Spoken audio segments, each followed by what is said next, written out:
Imagine for a moment that you wake up this morning in a holding cell on Rikers Island. Rikers Island is New York City's main jail complex. It consists of 10 jails and houses close to 12,000 inmates. In your cell with you are 20 other offenders. You get to talking with them. Brad over here is inside for human trafficking. Sven is up for murdering his girlfriend. Mo lied repeatedly in court under oath. Chen strangled his father to death, and you are in for sexual immorality. Do you feel out of place among these men? Do you believe your crime doesn't warrant being thrown into jail? You shouldn't. Paul tells us, you and me, that the sin of sexual immorality ranks right up there with kidnapping and murder. Just open your New Testament to the book of 1 Timothy and turn to chapter 1.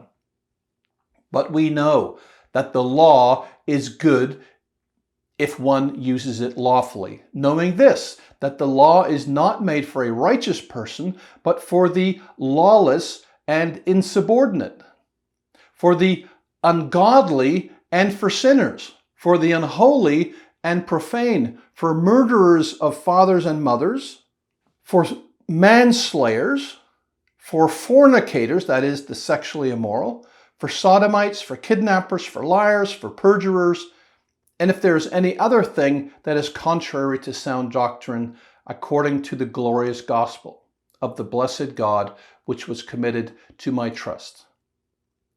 Fornication means sexual immorality.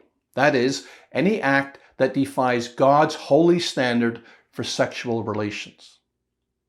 Fornication, sexual immorality, means premarital sex, sex with animals, sex with children, sex with close family members. Sexual immorality also means watching, reading, and listening to pornography and masturbating to pornography. Forgive me for being so blunt.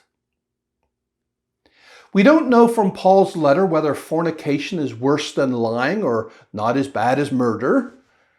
Maybe because it doesn't matter. What matters is that the law, God's commandments, are for every person in the list. The law condemns them all equally because they are all equally guilty of breaking God's law. For you and me to get free of our habitual porn use and masturbation, we should change our point of view. Imagine yourself behind bars, lawless and ungodly, unholy and profane, living contrary to the glorious gospel that you say you believe and affirm. Someone deserving God's judgment. A brief stretch inside jail has a sobering effect on some men. It straightens them out.